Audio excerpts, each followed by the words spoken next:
The first time you realized Jungkook wasn't like other boys was when you were 10 years old. It was summer and your neighbor's son had been teasing you in the park. He had stolen the book out of your hands, running circles around you while you chased him helplessly, cheeks burning with embarrassment. You remember yelling, "Give it back!" in that shaky little voice of yours. The boy just laughed harder. And then Jungkook appeared. He didn't say a word. He just walked up, all calm and collected like a boy his age shouldn't be, and snatched the book from the cat. But he didn't stop there. He leaned down, his voice cold and quiet, whispering something you couldn't hear. Whatever it was made the boy's face go pale. He dropped the book and ran home, tears streaming down his cheeks. Jungkook handed the book back to you without looking at you. "People shouldn't take things that don't belong to them," he muttered. You were too young to understand them, too young to notice how he didn't mean the book, he meant you. Now, years later, you were still his best friend, or at least that's what you told yourself. You and Jungkook were opposites. You were warm, while he was cold, soft. He was sharp. People were drawn to you because of your smile, but they avoided him because of his silence, his reputation, his eyes that seemed to strip people bare. And yet, you had been inseparable since childhood. Everyone thought it was strange, the pretty bright girl always with the tall brooding brown hair. They whispered behind your back at school, at college, even now. You would learn how to ignore it because Jungkook wasn't just your best friend, he was everything familiar. The boy who always walked you home, the one who carried your heavy bags without you asking, the one who answered your late night calls no matter the hour. But lately something was changing. He was colder, closer, watching you in ways that made your stomach twist. Naina's birthday party was the first time you saw it clearly. You hadn't wanted to go, but Naina begged, so you showed up in a soft blue dress, hair curled, ready to forget about exams and enjoy yourself. For once, you thought you would have fun without Jungkook glued to your side. Except he was there, of course he was. You spotted him the moment you walked in, leaning against the wall, dressed in black like always, scanning the crowd with those storm grey eyes. He didn't look like he belonged in a student house party, he looked like he had wandered in from another world, dangerous and untouchable. You told yourself you wouldn't let him ruin your night. So you danced, you laughed, you even let Ethan Parker, the soccer captain, with the easy grin spin you around. For a moment it felt good, light, normal, until a hand clamped on your wrist. You turned, startled, and found Jungkook standing there. His face gave nothing away, but his grip was tight, his presence suffocating. "She's not interested," he told to Ethan flatly. Ethan blinked, confused. "Relax, man, we are just. You won't touch her." His voice was calm, quiet, but the threat beneath it was sharp enough to cut glass. The tension was unbearable. People nearby stopped dancing, watching the scene unfold. Ethan, clearly uncomfortable, backed off with his hands raised. All right, chill." When he was gone, Jungkook didn't let go of you. He pulled you away from the crowd, down a hallway until you were out of sight. "Jungkook, what the hell? Do you? Why did you let people like him near him?" His tone was low, dangerous. "You hanged up, breast free, your heart pounding. Because I'm allowed to talk to people, you don't get to decide who I." "Yes, I do." The words came out like a promise or a warning. You stared at him, stunned. "You are not my boyfriend, Jungkook. You are my best friend." Something flickered in his eyes at that word, best friend. It almost looked like disgust. He stepped closer and you felt your back hit the wall. His height, his presence, it was overwhelming. I don't care what you call me, he murmured, but no one else gets to you. Do you understand? His hands brushed yours cheek, almost tender, but his gaze was burning, obsessive. For a second you couldn't breathe, couldn't think. Then he pulled away just like that, leaving you shaken as if nothing had happened. After that night, you tried to ignore it, to tell yourself he was just being overprotective. That's what Jungkook always had been. But things changed. When another guy tried to walk you home after class, Jungkook appeared out of nowhere, slipping between you and him with a look that sent the poor boy fleeing. When a friend trusted you too often, their number mysteriously stopped working. When you tried to call Jungkook on it, he always shrugged. You don't need them, he said simply, you have me. And the scariest part wasn't his words, it was how much of you wanted to believe them. One night he offered you a ride home after class. His car, sleek and black, smelled faintly of leather and smoke. You climbed in too tired to argue and let him drive. The city lights blurred past, silence stretching between you, and then headlights SUV following too close. Jungkook's posture shifted, his jaw tightened, you saw his hand slide beneath his jacket, and your stomach dropped. Stay in the car, he muttered when he pulled into your driveway. His voice was colder than you would ever hear it. Two men stepped out of the SUV watching him. They didn't approach, but the air was heavy with unspoken threats. Jungkook got out, shutting the door behind him. He spoke to them in Italian, low and sharp. Words you couldn't catch, but you didn't need to understand. You could feel it, the danger, the violence simmering beneath his calm exterior. Eventually, the men left. The SUV disappeared. Jungkook slid back into the driver's seat, his expression unreadable. Who were they? You whispered, your voice trembling. He didn't answer right away. Instead, he turned to you, brushing a strand of hair from your face with surprising gentleness. You don't need to know, he said softly, then leaning closer, his eyes burning into yours. He whispered, all you need to remember is that no one will ever take you from me. You couldn't tell if it's reassurance or a threat. The morning after the SUV incident, you pretended everything was normal. You got up, showered, grabbed your bag, and told yourself that what you saw, the way Jungkook had slipped his hand under his jacket, the way the strange man had looked at him, was just your imagination. It was easier to pretend, safer even. But the thing about John Jungkook was that pretending didn't erase the truth. And the truth had a way of clawing its way back into your life, no matter how tightly you tried to shut the door. At school, you thought maybe he would give you space today. He didn't. When you walked into your lecture hall, he was already there sitting in his usual seat, long legs stretched out, dressed in black, looking like he owned the world. His eyes flickered up moment you entered. You felt it immediately, the weight of his gaze. It burned against your skin, the same way it always does. You blinked. How did you?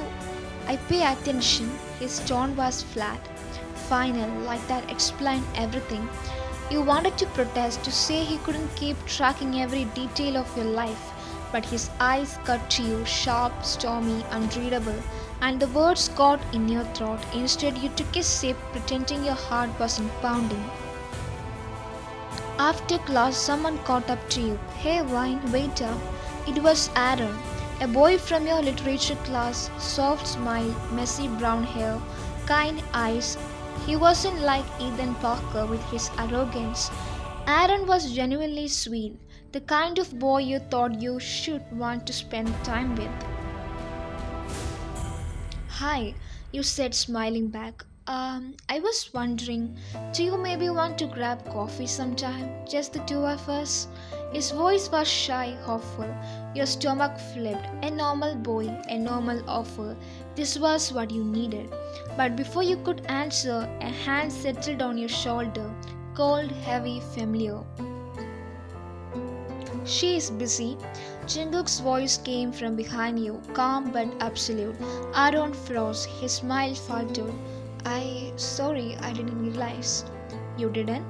Jungkook cut him off, his eyes like steel. Aaron muttered an excuse and hurried away, leaving you standing there, blood rushing in your ears. You spun around. Jungkook, what the hell? He was such a nice boy. His expression didn't change. I don't care, he's not for you.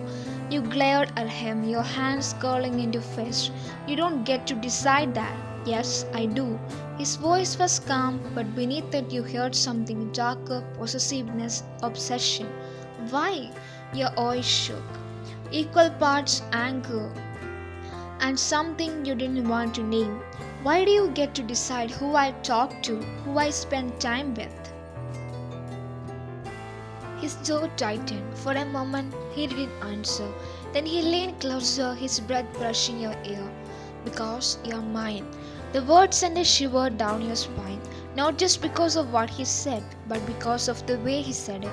Quite certain, as if it was already the truth. You tried to avoid him after that. You didn't text, you didn't call. You haven't changed your routine. Taking different routes to class, sitting with different people, but Jungkook always found you. Always. You had glanced up in the library and see him leaning against the shelf watching. You would walk into a cafe and he had already been there, waiting. You would turn a corner and he would appear, like a shadow stitched to your side. You can't keep doing this. You snapped one afternoon when he caught you outside your dorm. You are suffocating me. For the first time, his expression shifted. Not anger, not annoyance, something softer, something dangerous. Do you think you? He murmured. You think I don't see the way you look at me now, like you're scared? Your chest tightened, you didn't answer. He stepped closer, his hand brushing your hair back, gentle in a way that made your heart ache. I can't stop whine. I won't. You don't understand. You have always been mine since we were kids, since the first time you smiled at me. I can't let anyone else have you. His voice cracked on the last words, so quiet you almost thought you would imagine it. And that terrified you more than anything. That weekend, Sophia threw another party. You almost didn't go, but your friends convinced you. This time he won't be there, they said. You need a break. But of course he was. You saw him the second you walked in, standing in the corner like a shadow, drink in hand, eyes locked on you. You tried to ignore him, you laughed, danced, let Aaron, sweet Aaron, spin you around. For a moment it felt good, normal. Until you saw Jungkook. He was still across the room but his jaw clenched, his hands gripping his glass so tightly you thought it might shatter. His eyes never left you. When Aaron leaned closer to say something in your ear, Jungkook moved. He crossed the room in seconds, slipping between you and Aaron with a smoothness that made your heart drop. Dance with me, he said. Not a question, a command. You froze. Jungkook. You took your hand before you could protest, pulling you against him, his arms slid around your waist, his body close, his scent smoke and leather wrapping around you. The music faded into the background, the crowd disappeared, it was just him. His eyes burned into yours. Why do you keep running from me? Your thought went dry. Because you scare me. Something flickered across his face. Pain, rage, need. His grip tightened on your waist. Good, he whispered. Maybe then you will stay where you belong. Later that night, when you finally slipped around for air, you heard a raised voice. You followed the sound down an alley and froze. Jungkook had Aaron pinned against the wall, his hands around his throat. Stay away from her. His voice was low, lethal. If I see you near her again, you won't walk away next time. Jungkook, you gasped. Rushing forward, he dropped Aaron instantly, turning to you. His expression softened the moment he saw you. Go back inside. No, what are you doing? He stepped toward you, his eyes softened now, almost pleading. Protecting you? That's not protection, Jungkook. That's. You broke off, unable to say it. Violence, obsession, madness. He reached for you, cupping your cheek. His hand was warm, steady, and it made your heart ache despite everything. You don't get it, he murmured. I can't lose you. I would do anything to keep you safe, anything. His thumb brushed over your skin, tender, almost reverent, and in that moment you realized something terrifying. He wasn't going to stop. After that incident, you didn't see Jungkook for 3 days, which in your world was unheard of. For as long as you could remember, he had always been there, your shadow, your anger, your prison guard, the boy who slipped through every part of your life like smoke, inescapable, suffocating, familiar. So when he disappeared, the silence was deafening. At first, you told yourself it was good. Space, breathing room. You could finally walk home without feeling his gaze burning into your back. Finally, laugh with your friends without the air growing cold. But by the second day, you started to feel uneasy. You caught yourself glancing over your shoulder, expecting to see him leaning against your wall. You looked for his name, lighting up your phone. You listened for his voice in crowded rooms. By the third night, you couldn't sleep, not because you missed him at least, that's what you told yourself, but because you know something was wrong, because Jungkook didn't vanish, not unless something had happened. It was almost midnight when your phone finally buzzed. Unknown number, you hesitated, then answered. Hello? Wine, his voice, cold, rougher than usual, like he had been fighting. Your breath caught. Jungkook, where have you? Stay inside tonight. His tone was sharp, commanding. Lock your doors, don't go anywhere. Your stomach dropped. Why? What's going on?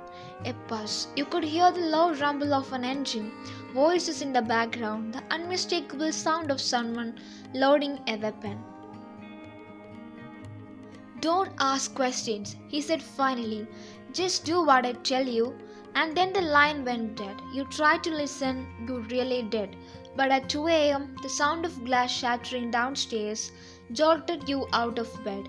Your heart pounded as you grabbed your phone, dialing 911, only to see the line cut off, the screen go black, no service. Panic clawed at your chest. Footsteps echoed from the kitchen. Low voices, strangers. You stumbled back, trying to stay quiet, but the floor creaked up under your weight. And that's when you saw him, one of the intruders, turning toward you, his eyes widened. She's here. You didn't even have time to scream because a gunshot cracked through the air. The man crumpled, and standing in the doorway was Jungkook. You had never seen him like that. His shirt stained with blood, some his, some not. His grey eyes cold, merciless, as he lowered the gun and stepped inside. Behind him, chaos erupted. More men, shouts, another gunshot. Get upstairs, he ordered, his voice sharp. You couldn't move, you couldn't breathe.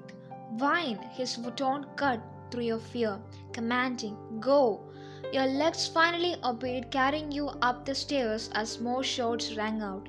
You slammed your bedroom door, your whole body shaking.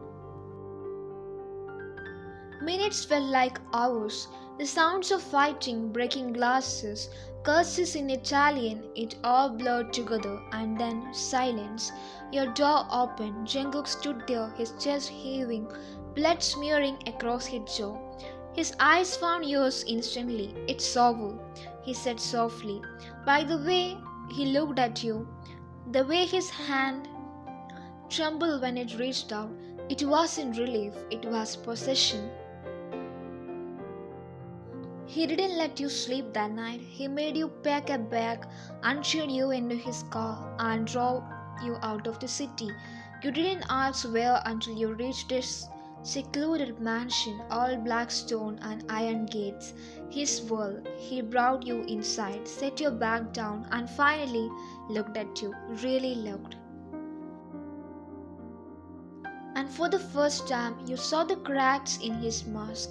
His hands shook, his eyes were usually unreadable, were stormy with something desperate. You weren't supposed to see that, he muttered, almost to himself. Your voice was hoarse. See what? That you kill people? That you are what? Mafia? His jaw tightened, but he didn't deny it. Then why keep me around? You whispered. If your life is so dangerous, why drag me into it? His head snapped toward you, and suddenly he was close, too close. His hands cupped your face, not rough, not gentle, but desperate. Because I can't live without you. The words hit you like a punch. You froze. Jungkook. You don't understand. His voice cracked, raw and low. I have been trying to protect you, to keep you out of this, but I can't stay away. I won't. You are the only good thing that I've ever had, the only thing that's mine. His thumb brushed over your cheekbone, his eyes burned into yours, wild and pleading all at once. I'm obsessed with you, Vine. I always have been. You should have pulled away, you should have screamed, run, something, but instead, when his mouth crashed against yours, you froze. The kiss wasn't soft, it wasn't sweet, it was desperate, consuming, like he was trying to brand you as his hand tangled in your hair, his body pressing you against the wall, every inch of him saying, mine, mine, mine. You gasped against him, torn between fear and something far more dangerous, want. When he finally pulled back, his forehead resting against yours, his breath raged. You are everything, he whispered, and I will burn the whole world before I let anyone take you from me. Your heart pounded, your lips tinkling, your mind screaming. Because part of you wanted to fight him, and part of you wanted to believe him. Later, when you finally found your voice, you tried to push him away. This is wrong, Jungkook, you whispered, tears stinging your eyes. You can't just decide I belong to you. You can't. I already have, he interrupted, his tone soft but absolute. He tilted your chin up, forcing you to meet his gaze. His grey eyes were endless, dangerous, and for the first time, vulnerable. I know I am not good for you. I know I am too much, but I don't care. You are mine, Vine. You always will be, even if you hate me for it. And the terrifying part wasn't his words. It was the way your heart ached, the way your body leaned into his touch, even as your mind screamed no, the way some part of you already know he was right. You had spent 2 days since Jungkook brought you, and the silence pressed down like a weight. The house was huge, marble floors, chandeliers, endless hallways, but no matter where you went, you felt his presence. Sometimes you caught him watching you from the doorway, arms crossed, eyes unreadable. Sometimes you would turn a corner and find him already there, like he knew exactly where you were going before you did. You told yourself you hated it, the control, the obsession, but the truth was harder to admit because in the silence of the night, when you lay awake in the bed, he insisted you use. You caught yourself missing his warmth, his closeness, his voice, and that terrified you more than. It happened on the third night. You had been sitting in the library, pretending to read, when the lights flickered. A second later, the glass door shattered. Men in black stormed in, guns, masks, voice shouting in Italian. You screamed, but a hand clamped over your mouth. Someone yanked you back, dragging you out of the broken door. Your heart pounded, panic clawing at your chest. You kicked, fought, tried to bite, but they were stronger. Through the chaos, you heard it. Grab her, the gale will bring John to his knees. They took you to a warehouse off the edge on the city. The air was damp, thick with the smell of oil and rust. They tied your wrists, forced you into a chair. One of them crouched in front of you, pulling off the mask. He was older, sacred, his smile sharp and cruel. "You don't know me, Bella," he said in accented English, "but I know you. You are John's weakness." You shook your head, trying to sound braver than you felt. "I'm not Bella, you idiot. My name is Vine." He chuckled. "Oh, but you are his weakness. That cold has no hat, no fear except you. And when he comes for you, I will make sure he watches you bleed." Your chest tightened. "He won't." "Oh, he will." The man's smile widened because obsessed men always do. You didn't know how long you waited. Minutes, hours, every sound made your pulse spike. And then you heard it. Gunfire, screams. The door burst open and there he was, John Jungkook. His shirt turned blood on his knuckles, his gun steady in his hand. His grey eyes burned like fire when they found you. "Touch her," he growled, his voice lethal, "and you die." Chaos erupted. Men fired. Jungkook moved like storm, bullets cutting through the air. He was merciless, efficient, his face unreadable as he dropped them one by one. By the time it was over, the warehouse floor was littered with bodies, and he was in front of you, crouching, his hands shaky as they cut the ropes from your wrist. "Are you hurt?" His voice was raw, desperate. You shook your head, tears blurring your vision. "Jungkook." Before you could say more, his arms were around you, pulling you against him so tightly it almost hurt. "You're mine," he whispered against your hair. "Do you understand now? I can't lose you. I won't." Back at the mansion, he wouldn't let you out of his sight. He carried you upstairs, sat you on the bed, and stood in front of you like a man unraveling. "You saw it tonight," he said, voice low. "What I am, what I do. I don't care if you hate me for it, but you need to know one thing." His hand cupped your jaw, forcing you to meet his eyes.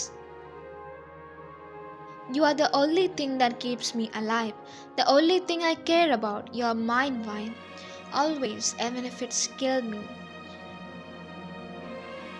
Your throat tightened. "You can't." "I already have." His tone cracked. "From the moment I met you, it was over. There was never going to be anyone else. Not for me, not for you." He leaned closer, his forehead pressing to yours, his voice breaking. "I would burn the world before I let you go." You should have pulled away. You should have screamed, run, done anything but what you did. Instead, you lifted your hand, hesitant, trembling, and touched his face. His breath caught. "Jungkook," you whispered, "you are insane. You are lucky I'm into bad gays nowadays. Maybe I realize it now. I do have some weird feelings whenever you are near me." A humorless smile curved at his lips. "I know, who can't resist my charm for that long?" And then you kissed him, lips moving in and out of his mouth, and his hands curling up his hairs.